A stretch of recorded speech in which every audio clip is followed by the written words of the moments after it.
Welcome, welcome, welcome. Hello, everybody. My name is Honey, and this is the Culture Connects podcast. I am so excited because today is a special day.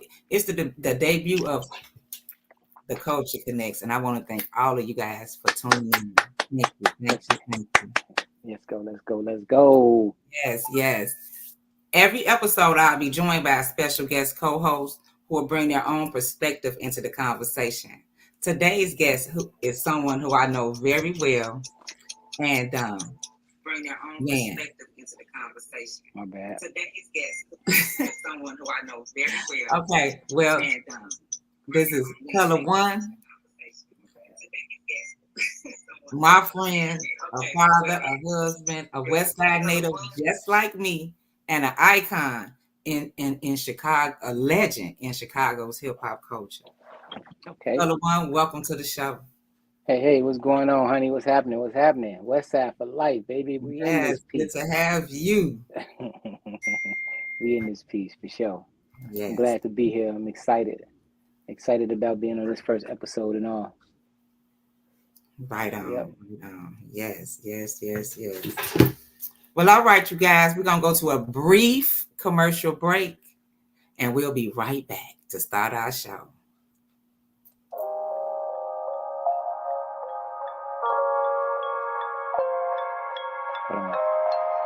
Join us for our brand new podcast, The Culture Connects, hosted by Honey and her weekly guest co-hosts. We're diving deep into the latest current events and important issues affecting our culture. Catch us live every Tuesday at 8 p.m. Central Standard Time, streaming on YouTube and Facebook. Don't miss out on engaging conversations and insightful discussions. Subscribe, like, and hit the notification bell to stay updated. Let's connect and explore the heart of our culture together. See you there.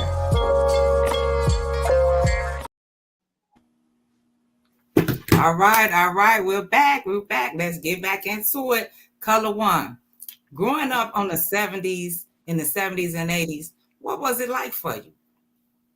Man, we was turnkey kids. We used to walk to school on our own. You know what I'm saying? I was talking to my daughters yesterday. I was like 7, 8 years old, and I was walking 2-3 miles to school and coming home by myself like a grown ass man. You feel me? Something that kids don't do these days. A lot of kids is definitely spoiled when it comes to that matter. You know what I'm saying? Life can change crazy. Man, it's a big difference, man. Catching a bus and, man, the way we, played, the way life is just generally different. But, that's what happened when times change. Things change through time. Definitely. Man, the way we, things change through time. I totally understand that. Like, okay, before we go any further into this conversation about the 70s and our childhood, I want to play a brief clip of a little short I saw on YouTube about pretty much the climate that we grew up in. I'm the mayor, and the mayor runs it. Chicago's fortunate in that when compared with other major cities, it has provided more opportunity for blacks than perhaps any other major city in the country.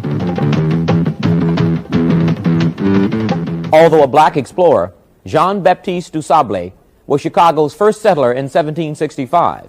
It wasn't until the early 1900s that a sizable black population was established in Chicago.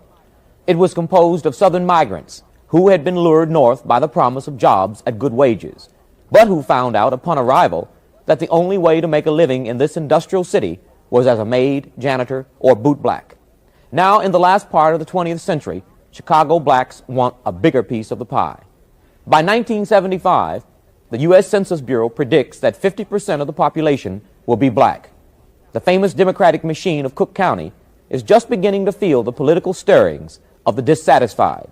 But some observers feel that it will take more than a change in politics to bring economic and political viability to Chicago's blacks. This is Chicago, the Windy City, gem of the Midwest and probably the most racially segregated of the major cities in the United States. In 1833, when the town was incorporated as a village, there were only 200 inhabitants. Today, there are 3.5 million Chicagoans and 150,000 businesses in the metropolitan area. But this too is Chicago, and it has a different story to tell. This is where most of the city's 1 million blacks live. Their homes a far cry from the fancy steel and glass high-rise structures that are becoming the new promised land for the whites and the wealthy. You know. So, how did you feel about what you just saw? Man, I feel like that's 100% true. Chicago, got me traveling and seeing other cities. Chicago is definitely the most segregated city in the world. We the only city that I ever been in that we got is own neighborhood for each culture, on hospitals, on aldermen, for every culture. Chinatown got their own place. Koreans got their own place. The Russians got their own area. The Mexicans, the Puerto Ricans, everybody is segregated purposely. I did notice that, a long time ago when I was younger. The Jews got their own little neighborhood and it's still segregated now. Bridgeport still racist, and that's right in the heart of the city. It's things like that and places like that that let you know that ain't nothing but the truth, 100% of the truth, And it still stands today. I remember when I was a kid, I only saw white people on TV, and when as a young kid, it wasn't until after I started school, maybe about kindergarten, and me and my mother would catch the train downtown, and once we get past once at certain stop, after a certain stop, white people's getting on the train, and we be downtown shopping, and I see them, but as an early child, I never saw white people like that. And I really didn't. I unless I just don't remember. You know what I mean? Not really in our neighborhood. Don't get me wrong. You always had that one white family that stayed in the neighborhood or something. But them kids was mixed. You know what I'm saying? Most of the time. So right. So it still wasn't like that, but it wasn't until I got older that I realized that, with prejudice and segregation and all of that stuff, because I wound up being bussed out at an early age to a school out of my neighborhood. And we saw they was picketing, and, it was nigga go home signs, and it was really crazy, but that was probably around 84, 85, you know what I'm saying? Because I went to John Hay at first, and then I transferred out and bust up to Bobian, and that was 5000 North. What they call it, Jefferson Park. Jefferson Park, that's north side, yeah. It was definitely something. I got introduced to the segregation early in life.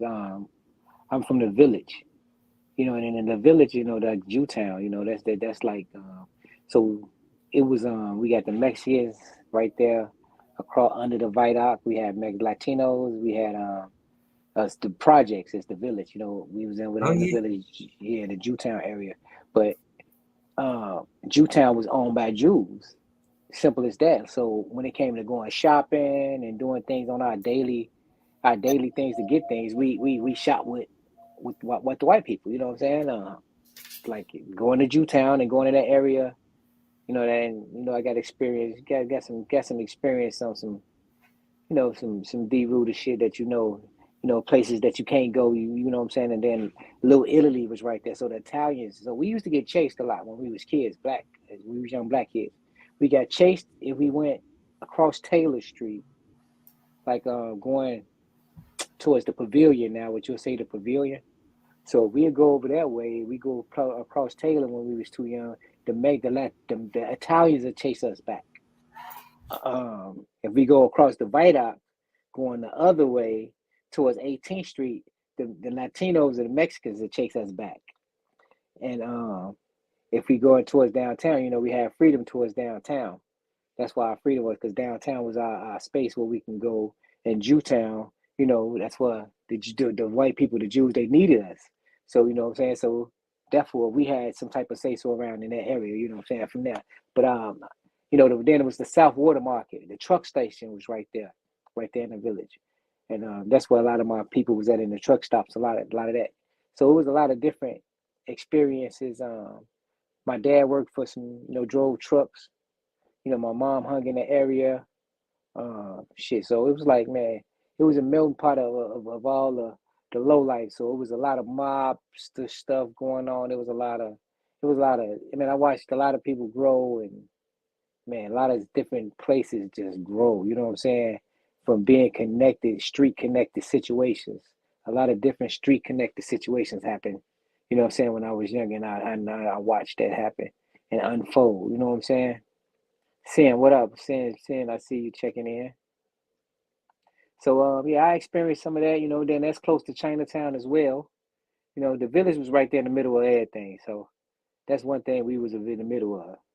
You know what I'm saying? We was in the middle of every, you know, we had to go through the white people, those, you know, the Italians and shit to get to the west side. Wow.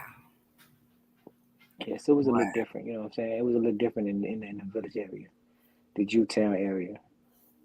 Okay. Yeah.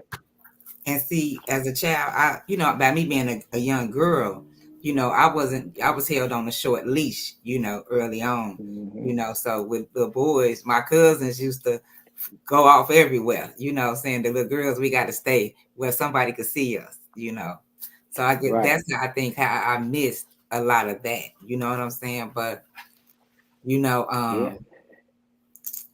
it was crazy though. To me though, I think back then, I don't know if it was because a lot of our people came from the South, but it was a lot more togetherness back then. You know, the block club parties. And if you didn't have no food, you know, so and so gonna cook, so and so cooking this, and we can go over here and get some of this, or go take some flour over there to Miss Hattie house. You know what I'm saying? Yeah, Like yeah. it was, you Yeah. know what I'm So saying, more of a togetherness. yeah. You know, So, you I ain't know, it was no rent parties, but I know I saw a whole bunch of card parties where, you know what I'm saying, you know, where, you know, they gambling peacefully, you know what I mean? mm-hmm. You know, Yep, they got the gambling food peacefully. going, you know. So, Yeah, it was you know, we definitely don't gambling see that peacefully. type of stuff today. Nah, I mean, no, it ain't the same way at all nowadays. Nowadays, it's all, you know, you gotta hide everything. Everything is secret nowadays. Everything was kind of open. Everybody knew who was doing what, and know where the happening was at. They knew where to go to, where, you know, if it's happening over here. You know, they doing it over here. But nowadays, a lot of people is you know, definitely secretive. You know what I'm saying? They tight. Well, they're not dealing with each other. You know what I'm saying? You know, it's definitely a segregation problem within the black community. You know what I'm saying? A huge segregation problem within the black community. Yeah. Your wife said The community was all a family. Yeah, yeah. It's definitely in the village. In the village, it was definitely a family. I could definitely say that. Like, yeah, and man, today people don't even know their neighbors, and I don't know mine. You know what I'm man, saying? listen, man. I still got kids, you know, people that I grew up with, say from the village, that I still call you know, we was play brothers and shit back then. But right now, I still call them my brothers. I still call them my cousins. Like we was, you know, like we really related. I mean, I Right, still look at them as a family member, you know what I'm saying? And that's how we grew up, because we still look at each other like family members. And we know we're not really literally family. But we came up together, we came from this together, and we still here. So we consider ourselves family just because what we had to come through together and endure together. right. And I think with myself, that's how I am with like my old neighborhood and the people that I grew up with on that block.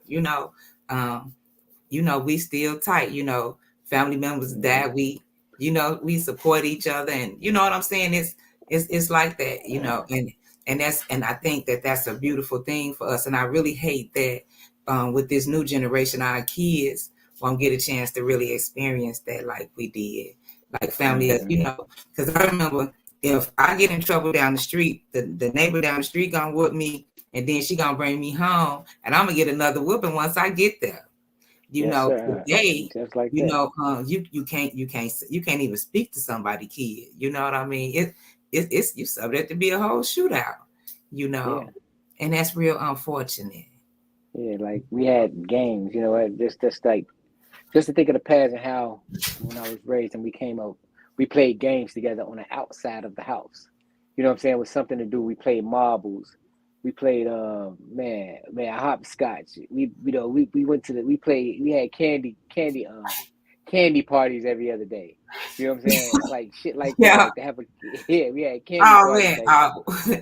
like Queen Sue said people so private and hush hush. Queen, you ain't never lied. You know, and man, it's so sad, like, you know, that's why, to be honest with you, that's why our kids able to get away with so much today, because they know that it's a separation. You know, mhm. if parents stuck together like they did back then, you know, I think half of this mess won't be going on because they telling. Man, They telling. They was telling. Baby, uh, I couldn't do nothing on the middle of the block, the corner, nothing. So they telling. yeah, they telling, they whooping ass, they telling, they doing, they They taking you ain't gonna take home, you they picking home. you up. Yeah, they picking you up, they doing all that. You know what I'm saying? It was definitely like that type of life. But then, like I said, everybody was family, man. Like shit, Yeah, man, it yeah, was just totally different. Uh, I can't even, man. That's super deep. That our community is not that tight no more. You know what I'm saying? Like that's crazy that the community can't grow like that no more. Like you say, nowadays people don't know their neighbors. And that's crazy. Like how you don't know everybody that live on your block. That's yes. kind of I knew everybody that lived on every block and every block that's surrounding. You know what I'm saying? Walked every block. I mean, Everywhere. Knew if you within everybody. a 10 If it block was a radius, I kid know at you. that house, I if it don't was know a what kid school. at your house, I knew you. And Yeah, even if you didn't have no kids, I still knew you because I didn't ring your doorbell at Halloween. Or yeah. some point, you know what I'm saying? Or you didn't pass me a hot dog at the block club party. You know what I mean? Like it was just like that. Like, you know, it's terrible. It's a sad state of And it, events. You know what I'm yeah, saying? and Like, it's also sad right now that nowadays that you can't invite people. You can't be open.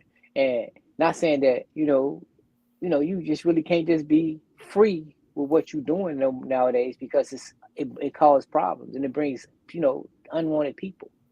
You know what I'm saying? Bad energy approach and bad energy come, you know what I'm saying, and mess things up for you. And it's bad that people don't do things the way they used to and try to keep their thing as private as possible and as close knit as possible. You know what I'm saying? It's because if you don't, something possibly can go wrong.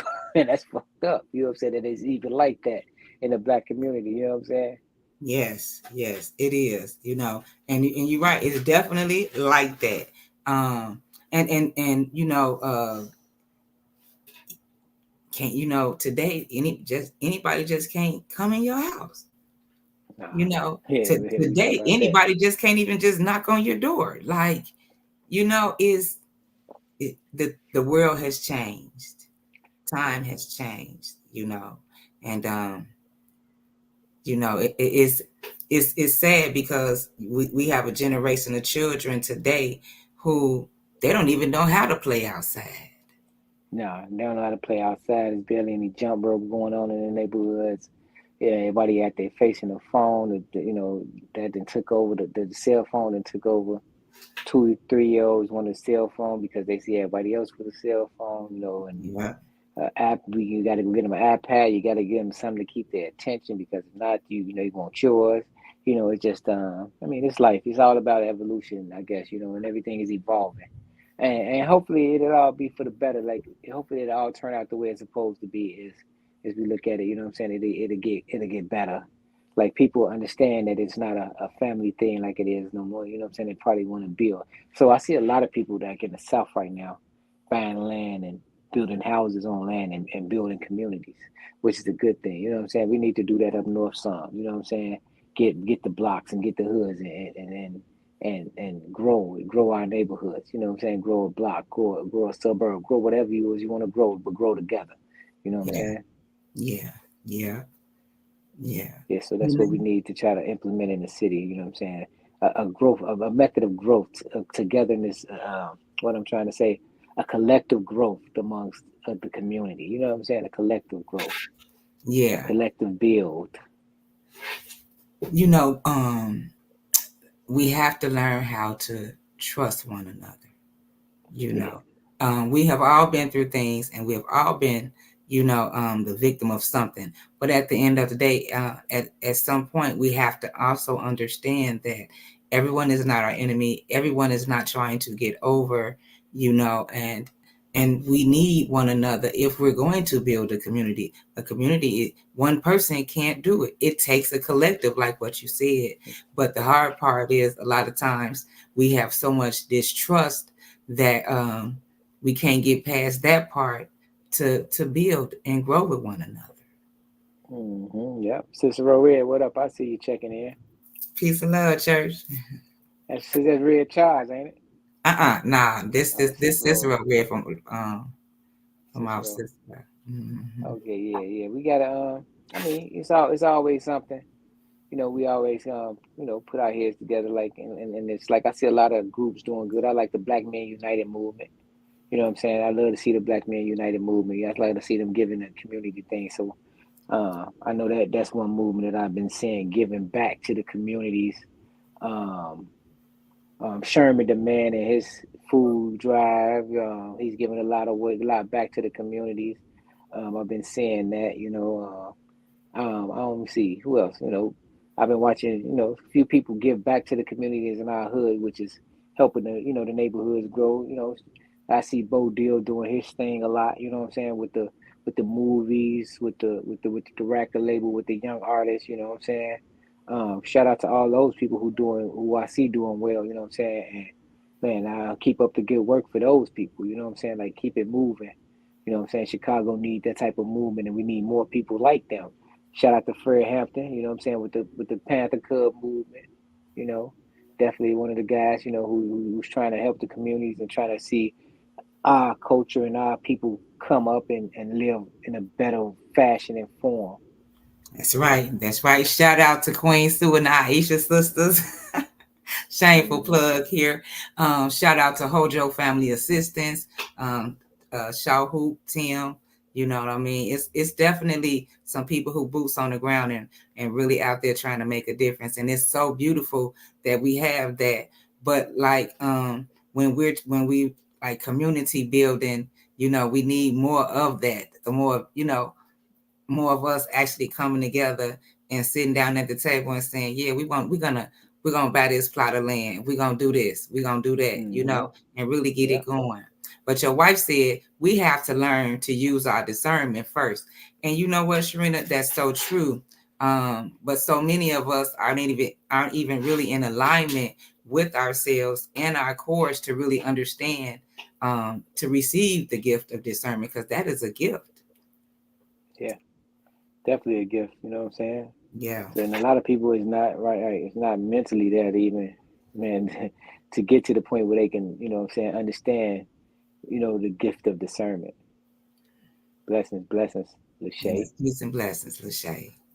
Yeah. No. So yeah, we just gotta, man. I just want to see people keep working, man.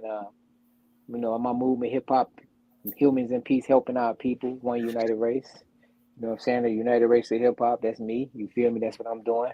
I want to get that to grow, you know what I'm saying? And that's a worldwide thing, just to let everybody know, you know what I'm saying? Humans in peace, helping our people, the one united race of hip hop. And the hip hop race is all races. That's one thing hip hop do, bring all genres and all race of people together. That's one thing I noticed, you know what I'm saying? So that's why I use that acronym and use hip hop for that, you know what I'm saying? Okay, so now check this out. Now that you didn't say that, I want you to elaborate on your part in Chicago's hip hop history. We're going to take a very brief commercial break, and we're going to come back, and you're going to tell us where you started at in hip hop. Okay. That's how we'll kick it off then.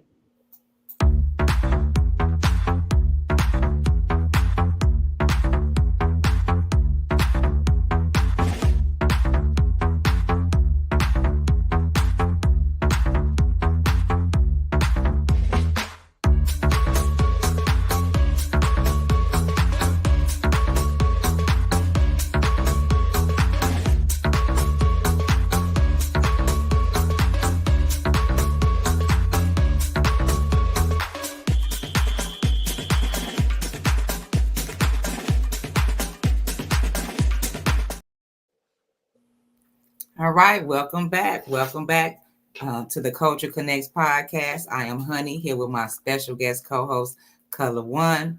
Color Yo, One, yo. piggybacking off of what was just stated before our commercial break. Tell us about where you started off in hip hop and about what year it was. When you got to tell us your age, but tell us around what year you got started. Oh man, I fell in love with hip hop in the '80s. I fell in love with hip hop. Fat Boys and Run DMC. The early '80s, like '83, '84. Um, I started doing graffiti, and that's how my name became Color One. Color One was my tag name. It was my graffiti name. The name I tagged on walls. So I'm the founder of Matt's Crew. Matt's Crew means mastered all that shit. Multiple artistic talented specialists. The founder of that consisted of a whole lot of artists from Chicago. That consisted of Twister, Do or Die, Psychodrama, Triple Darkness, man, Speeding Out Monsters, Quelo Heem. I'm the founder of that group of people, which was we was about 50 strong because we had a whole bunch of individuals, you know what I'm saying? Tion Brown, what's happening? Tion, what's happening? Blue Magic, Skrilla, peace and Skrilla. love. Yeah, Skrilla popping in. So yeah, I started that back in like 93, 94. But like I said, I started off doing graffiti. I took my graffiti to airbrushing to graphic designs to to where I'm at now, you know what I'm saying, the branding and creating my own thing, you know what I'm saying? I always was a creator. I always wanted, to create and help other people. So I mean, to give you some quick history, some real relevant stuff. Something relevant is with Twist and Do or Die. So with Twist and Do or Die was the first group to join my crew, Matt's crew. Do or Die was the first people. They brought Psychodrama. You know what I'm saying? That's how it introduced me to Psychodrama and Buck and Nuisance and Side. Side introduced Direct. Direct was Pesky at the time. He started his own group within our group, within Match Crew. He started Triple Darkness. Um, Long story short, well, Do or Die, me and Do or Die was real tight. Me, AK, and Bilo was real tight. We used to dance. We phased two dances. We was in the factory. We was in Hot Wheels. We was in, Screaming Wheels. What's the joint on 87? The The Rink. rink. The Rink. In Effect. You know what I'm saying? Everywhere that dancing was dancing, we was dancing. You feel me? Uh, so shout out to Phase 2 and all my people. You know what I'm saying? Bud Billiken Parades, the whole shebang. My brother Rick, you know what I'm saying? We started off the airbrushing and man, we changed a lot, man. We changed a lot in hip hop, period, because when Twista and Do or Die came up with these rap styles, well, when Psychodrama came and then Do or Die came, they kind of changed up my mind, period, when they showed me their rap styles. Twista came actually later after that. You know what I'm saying? When he brought the Speed Out Monsters, Twista came maybe about a year after we got started. You know what I'm saying? And then Twister came in and jumped on board. And after that, man, Do or Die was making this song called Po Pimp. It was me and AK riding around. AK gave me this Roy Ayers track, told me to sample this track and make a beat for him out of this track. You know what I'm saying? And I was like, nah, let's call Traxter. Traxter been playing a lot of stuff over. So let's get Traxter to do a legendary Traxter from out south. He was doing psychodrama music and all that at the time. I was getting into the production, and then man, I called Twister and asked Twister, man, why don't you put a verse on this song? And the rest was history. You feel me? Twister came, laid the verse, and man, we all dropped our mouth after when he walked in the booth. Like I can never forget the day he walked in the booth and laid that. When a motherfucker might be broke and shit, they collected those dope tips I'm talking about. Just to hear him say that and go in the studio and just Yes. we all in there like wow, because we hadn't heard the verse yet. You know what I'm saying? And yeah, definitely was one of my that's one of my pinnacles. That's one of the one of my definitely what would you call it?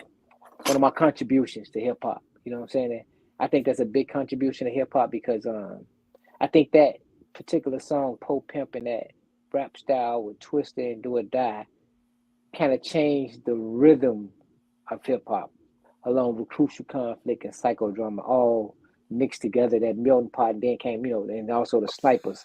So I think, like, man, it's the birth of so many different styles in hip hop, so many different languages in hip hop. It kind of broke the barrier in hip hop, period, not just in Chicago rap, but that kind of changed. That changed the face of hip hop. It definitely did, as far as Midwest artists, because for so long we were so underground. Those artists took us nationwide, and worldwide. You know what I mean? Mm-hmm. They became international stars, and they definitely put Midwest hip hop on the map. So, like, Right. even with this drill music, those drill artists, they're standing on y'all's shoulders. You know Yeah, what I'm saying? basically. Because people like you and Matt's crew, y'all paved the way. But I'm gonna tell you, I remember when we was in high school together, and you and B-Lo, y'all was in the dance group together. You know what I'm saying? And it was so crazy because we used to come watch y'all perform. Like, we was like y'all had a whole cheerleading squad from Double E. We come to see y'all, and we yeah. So it's just amazing how just being kids and just hanging back in the day, and 30, 40 years later, here we are on this podcast together. It's just amazing. I'm so thankful. And I want to thank you again. And I want to thank your wife for even for the You're very suggestion. welcome. You know what I'm Yep. saying? I really appreciate y'all. I love y'all. Bridget, I love you. Thank you so much for watching. King JX, thank you so much. Appreciate you guys. Raven, hey, peace and love, Queen. I appreciate all you guys. Please share the Y'all share this podcast. live. Share this live for us. Share the Everybody live, share the share live, this share the live. live. You know what I'm saying? We appreciate y'all support. This a beautiful situation. And keep chiming in, ask some questions. Y'all got some input. We welcome it. We Yeah, welcome definitely it. got some input. We welcome all input, all questions. Especially people from Chicago, from the West Side. We might sound a little biased because we from the West Side, but I went to the school on the South Side, for y'all to know. You know what I'm saying? I went to school on the South Side. I went to Dunbar, and that's how I ended up phase 2 and dancing against House of Maddox and things like that. Going out to the low end and Ida B. Wells and all that. You know what I'm saying? So I'm familiar with the South Side, at least the low end, you know what I'm saying? I used to be in the hundreds, I used to fly, be out through the city, North Side, everywhere. So I'm a Chicagoan, you know what I'm saying? Now, I'm not just the West Side, I'm a Chicagoan. That's right. I watched the city, I watched us and helped and did all I could, you know what I'm saying, to make sure we got something. You know what I'm saying?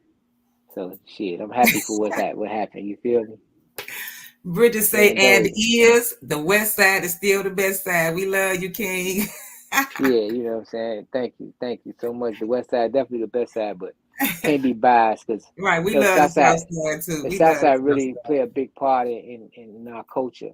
You know, our culture was with common and a lot of like all the South Side people were more organized as far as school, business wise, probably.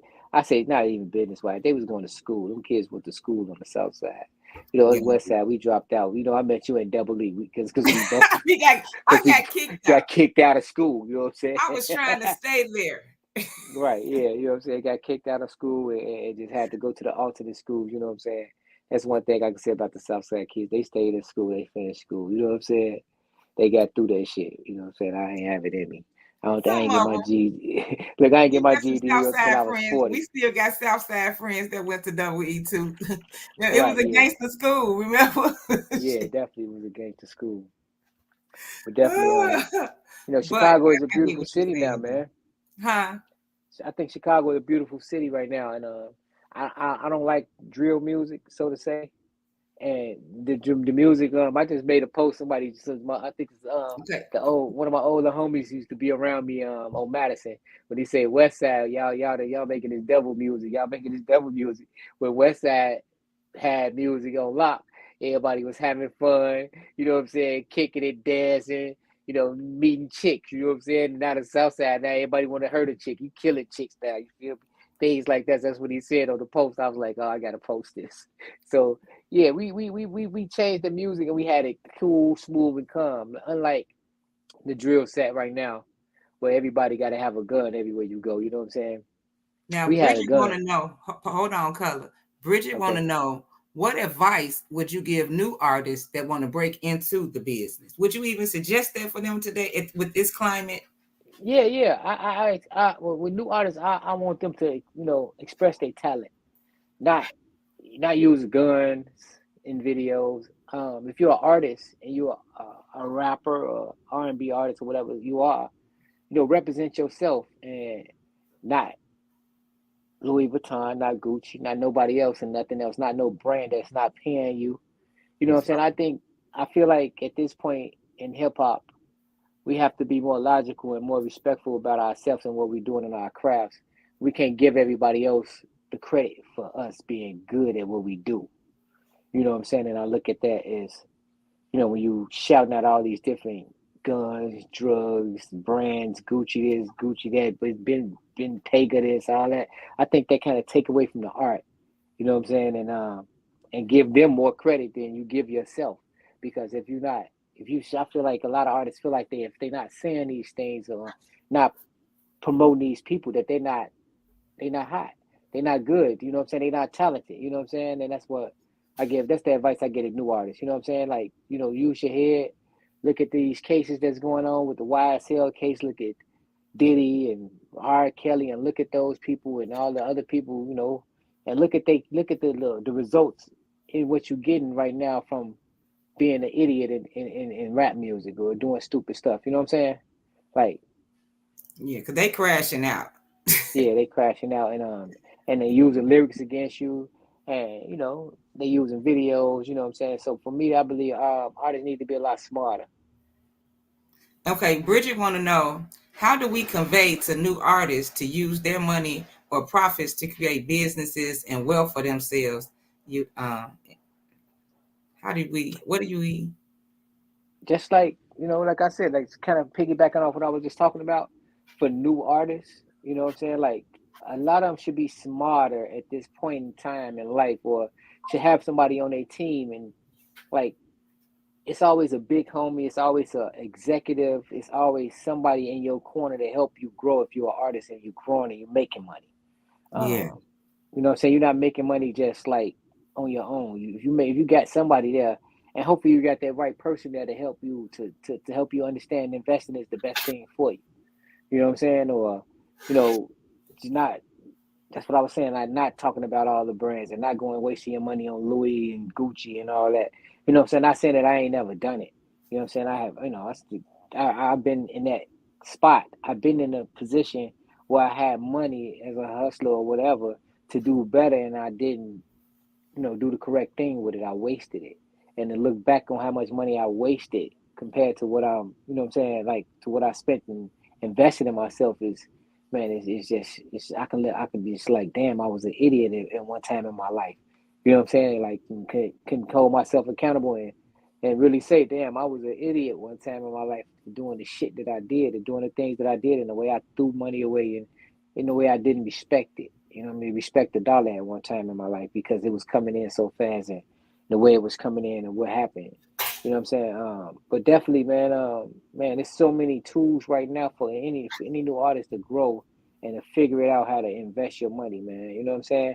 Buy you a piece of property. You know what I'm saying? Spend 10,000 on a piece of property before you go to that strip club. You know what I'm saying? Give your mama 10,000, 20,000. Tell her go buy a rundown house. Just buy something. Just have something just to have it. You know what I'm saying? Because a yeah, lot of people don't understand. Just even even when I used to buy jewelry though, but I always do say, when I got jewelry, I always used to buy jewelry, and I was like, man, if I go broke this jewelry, and it's going my bounce back.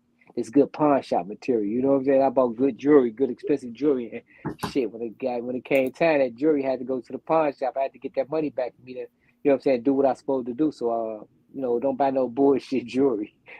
If you're gonna buy something good and something worth something. You know what I'm saying? Like watches and things like that. I had Cartiers and all that. You know what I'm saying? They came back in money. You feel me? So, yeah, what's the next question up there?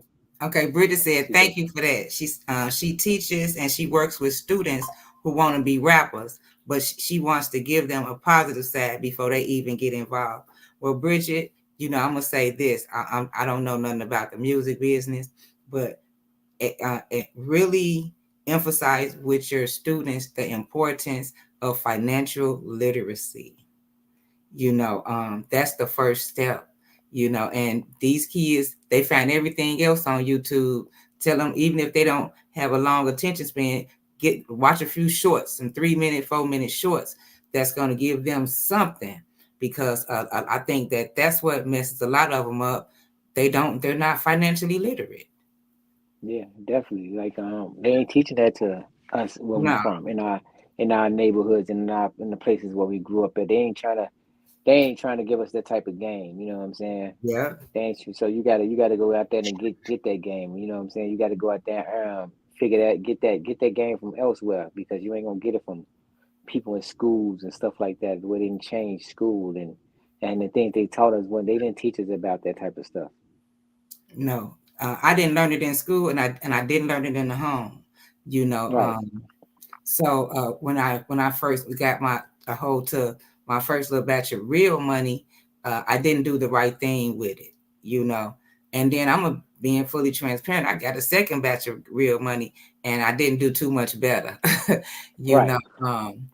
but I'm not going to say that I definitely, looking back, I regret wasting the money, but I will never regret the actual experience of what I did do. I had a good time, Yeah. and I Yeah. created some memories that will never go away. You know what I'm saying? So Man, I shit. say that I part. was I created some memories, but it's so many days I can't remember what the fuck happened when I was spending money. I don't know what the fuck. Oh, I can't remember nothing. Like I don't remember.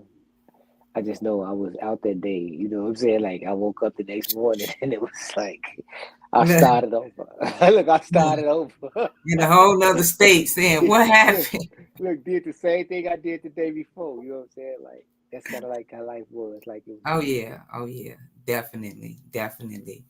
Your wife said buy assets, invest in stocks, learn about passive income. Exactly, sis. And that's what I'm saying. Like, and that goes for anybody in any type of industry. Learn financial literacy. Learn it. Yeah, And that definitely. doesn't mean that you have to be proficient in it. Just get the basics so that you can understand where your money is going, the importance of a dollar, the importance of your credit. Just the basics. We Yeah, sometimes you just got to start at square one, you got to start at square one. and You that's starting. okay, Yeah, long that's as you okay. get it. As long as you getting it, as long as you figuring it out. You know what I'm saying? You're welcome. Man, just Yeah, yeah. always do something, you know what I'm saying? Always like I mean, just say when I was younger, so say when we started the airbrushing and all that. So I was hustling a little bit, you know what I'm saying? Back then I was hustling since high school, so to say. But at that point in time I was young. I had no financial literacy, but one of my friends we dropped out of high school. One of my friends opened up a business. We was 18 years old when he opened that business up. Matter of fact, I was 17. I was younger than him. I was like 17, 16. He older than me. So he opened up the business, and that was in the flea market on Madison and Pulaski. That was my homie Brian, Crack. You remember him? So Yep. Crack, he the one who his parents backed him up. And for doing graffiti, his parents like they stood with him when he was doing graffiti, and they was like, man, they saw something in it, and they backed him up, and he opened up a business, and that's how we first started making money on our own, airbrushing in his shop, and his dad worked for him, and that was Wow. crazy. You know what I'm saying? Like he 18 years old, but his dad works for him for his business, and his dad is teaching him how to run a business. You know what I'm saying? Like, and that's how we learned. You know what I'm saying? Just being around us, so we learned from hustling. And right after that, when they moved out and got up out of that spot, man, I'm gonna take over. I'm gonna open my own spot too. Like Yeah. eventually, I opened my own spot. By the time I was 20, 21, I opened my own spot. And Yeah. man, it didn't it was all good after that. And I didn't have no financial literacy, and probably if I would have some financial literacy at the time when I was opening up a business at the age of 20, 19, 20, you know what I'm saying, I probably would still be in business today doing probably a whole lot, a lot bigger things, so to say. Um, Man, but we did well. You know what I'm saying? But it was always police problems and things like that. You know what I'm saying? There were other issues that happened. Um, but definitely it was crazy, man, just to be that age, 18, 19 years old, 20 years old, and have a legal business and making legal money, and just to show the community and show other kids by him showing me that it's possible. You know what I'm saying? He showed me that it's possible at the age of 17, 16, when I'm watching him as an 18-year-old open up his business and use his brain power to make money every day, airbrushing t-shirts from us doing graffiti and painting on trains. That was Yeah. amazing to me. You know what I'm saying? I'm like, I got to figure out how to do that shit. You know what I'm saying? I figured out how to airbrush, and man, shit. I just figured out how to just keep figuring it till, man, it just grew. Then in beeper shops, and I got a Korean partner, JJ.com. The store just grew. We went from a little spot in the basement to a big store upstairs on Madison. You know what I'm saying? Yeah. And we were number like 19. I was 21 years old, 21 years old. You know what I'm saying, when that happened. You know what I'm saying? And it was great at that time. You know what I'm saying? Oh yeah. Oh, I remember. Yeah. I remember. I didn't got you. I didn't got y'all did all my airbrushing. You know what I'm saying? Uh-huh. I know I didn't got Yeah. a beeper or two. You know what I mean? Right. Like And it you just already been know. And man. I was the phone guy. You Oh know what I'm man. saying? That's a Oh lot. man. I I was the wasn't gonna. phone guard. Ain't gonna say anything, but Right. Right. I got the Oh, hookup. what Holla if was you that? hear me. I got the Was those hookup. the next tales of prime codes? It was something you had up Uh, there. I was the brick Motorola flip man way back when it first started. It was something. Yeah, like I was the burnout dude. That's what I'm saying. It was, Yeah, when we still had beepers, you remember like, ooh, yeah. this was like right out of Double E. Yes. This is right out Yeah. of Double E, like strictly, like really right out of Double E. I supposed to graduated and then graduated because money started coming in. You know what I'm saying? Like I fuck some school. You know what I'm saying? We making money right now, today. We making a lot of money. We making $1,000 a day off airbrushing. You know what Yeah. I'm saying? Like that was incredible. You know what I'm saying? Like incredible. Then the Bulls won a championship. Oh my God, that turned us all the way up. Didn't it? It turned the city up. But before Turned we us look, up. hold on. Prissy Wallace said it is so important. Now, Prissy is an accountant. She says that a lot of people start businesses without knowledge of finances, credit, and bookkeeping. The business doesn't last long without financial planning. Exactly. And as far as stuff with financial planning, Turner Marketing Solutions does. I do business consulting, marketing, branding, promotion, business startup, business strategy, business development.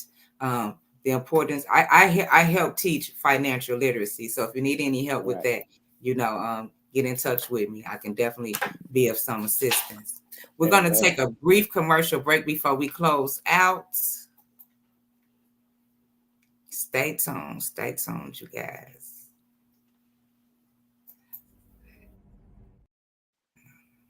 Sorry.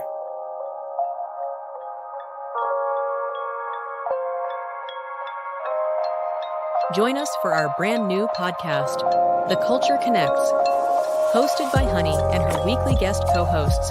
We're diving deep into the latest current events and important issues affecting our culture. Catch us live every Tuesday at 8 p.m. Central Standard Time, streaming on YouTube and Facebook. Don't miss out on engaging conversations and insightful discussions. Subscribe, like, and hit the notification bell to stay updated. Let's connect and explore the heart of our culture together. See you there.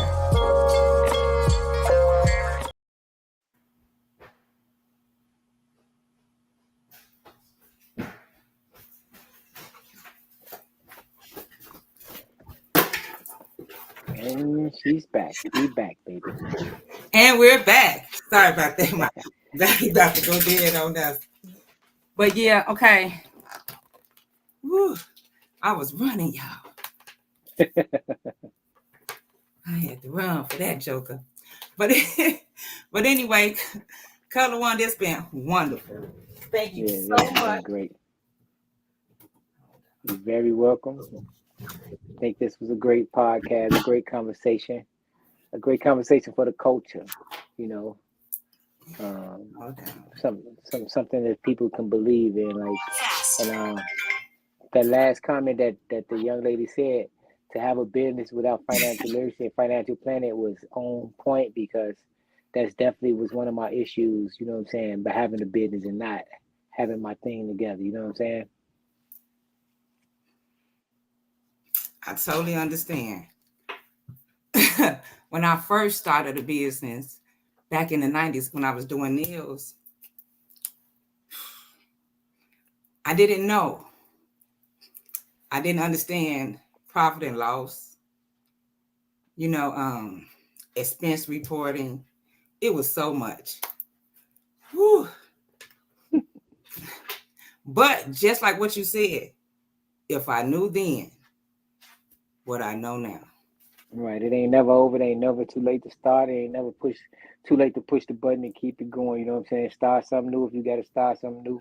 That don't mean nothing. That don't mean that new ain't gonna be great. You know what I'm saying? You can be great at whatever you do. So all you gotta do is put your mind to it, stick to it, and do it. You know what I'm saying? That's And how I never feel give up about on it. yourself. Never give up on yourself. Shout out to Color One. You feel me? Fuck what you talking about. Like, like for real. Like, man, I got an album out.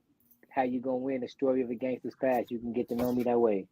You know what I'm saying? You can get to know me through my music. My music is my story. You know what I'm saying? If you don't even get to know who I am, you listen to my music. I got a new EP just dropped, Colors One, the gospel King David version. And I am King David. Yes, I am. You know what I'm saying? So y'all get in tune with me, Color One, and y'all make sure y'all tune in every Tuesday for my homegirl Honey, this podcast, The Culture Connects, and I'll be back, you know what I'm saying, to do another one. And we'll get some more real meaningful conversations going. You know what I'm saying? You always welcome here. I thank you so much. I thank all of you guys for watching. I'm so thankful.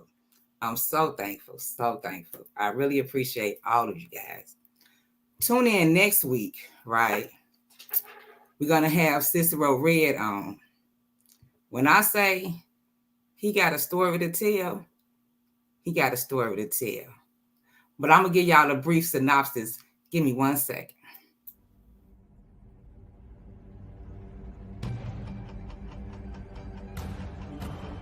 Tuesday, October 8th, 2024, at 8 p.m. CST on YouTube. Join us for a powerful discussion on redirecting our troubled youth, hosted by Honey and Cicero Red. Honey, a West Side native, U.S. Navy veteran, mother of 4, serial entrepreneur, and vice president of the Aisha Sisterhood Inc. NFP. Cicero Red, also a West Side native, will share his life-changing story. A former hustler, Red's life was rooted in the streets from the age of 12 until 50, spending half of his life behind bars. Now he's sharing his experiences and lessons learned to guide our youth in a better direction. Don't miss this compelling conversation. Tune in for real stories, real change, and real solutions.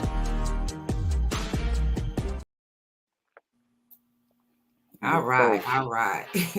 Thank you, Bridget. Thank you. I'm going to always bet on me. And I'm going to let God be my guide. Yes, sir. Follow me, Color One, on all platforms. COLORONE. Bam. That's right. Color One. And I've been tagging him all week, so get with him. He's your man. Thank you, cousin. I really thank you. I just really appreciate y'all for watching. You're welcome. Great topic. Thank you. Thank you so much, Sharina. Red. All right now. That's right, Red. You up next. Thank you guys so much for watching. This has been The Culture. Okay. Oh, well, shoot. We got a few more minutes. Anything else you want to give the people? Oh, man. Just support each other, man. Like, love each other. Smile. You know what I'm saying? Talk to people. Be nice to people. You know what I'm saying? That's what I believe, man. You feel me? Yeah, we got to be kind to people's minds. I don't think we loving on each other enough today. It's definitely not enough love, compassion, empathy. We have become such a judgmental society. Like, everybody is so perfect and we got room to judge somebody. It's all about peace, power, and love. You know what I'm saying? Peace and power to everybody. Be powerful every day. Wake up with a powerful mind state. You know what I'm saying? And you have a great day, a great, powerful day. You feel me? That's right. That's right. You know what? Exactly. You know, when them feet hit the ground, you got to always think, man, I made it. Yeah, I made it. definitely. Yeah, we came a long way. You feel me, honey? You know, we came. We it's a lot of people that didn't make it to this point. You know what I'm saying? We made it because that's God's plan, and now it's God's plan to to tell our story to the others so they can understand how we made it. You know what I'm saying? And how we got through the things that we got through in life.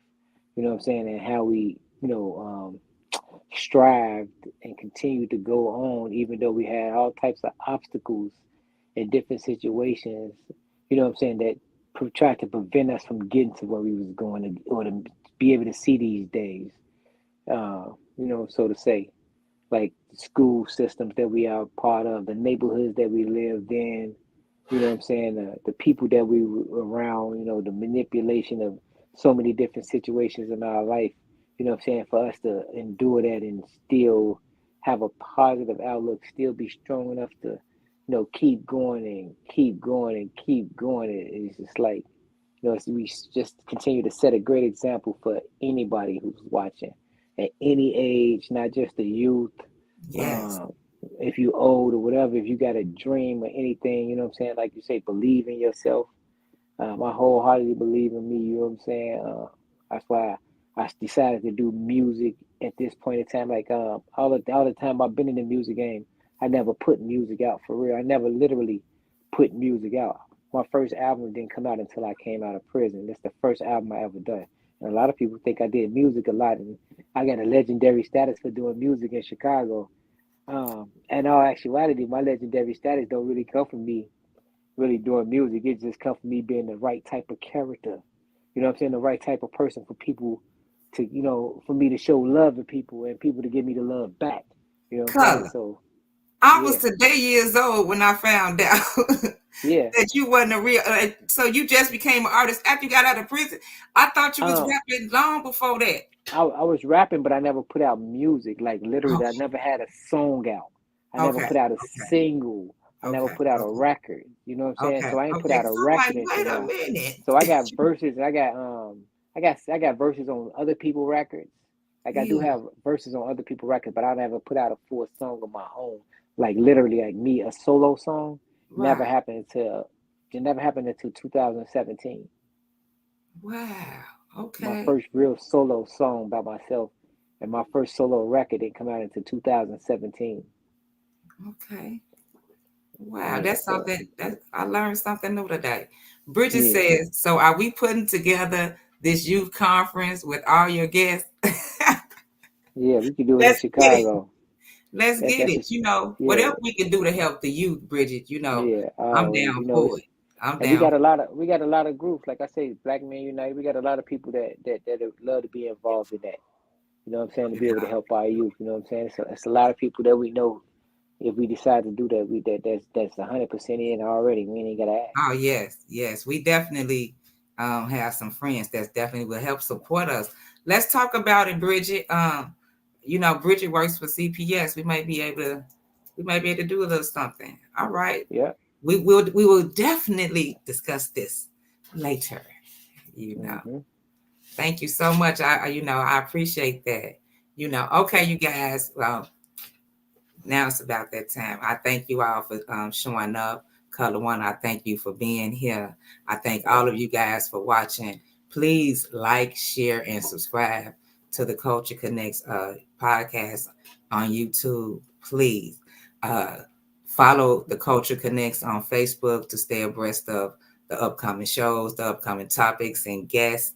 If you have a topic that you would like to discuss, inbox me. I definitely have some room for some new guests to come on. So it's all possible. Thanks again for watching the Code to Connect, you guys. We're out of The culture here. connects. Peace, deuces, love, peace, and power.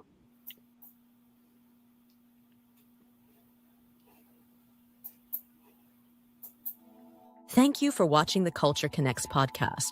Please join us next Tuesday at 8 p.m. Central Standard Time. I am your hostess, Honey, and this is an Aisha Sisters production.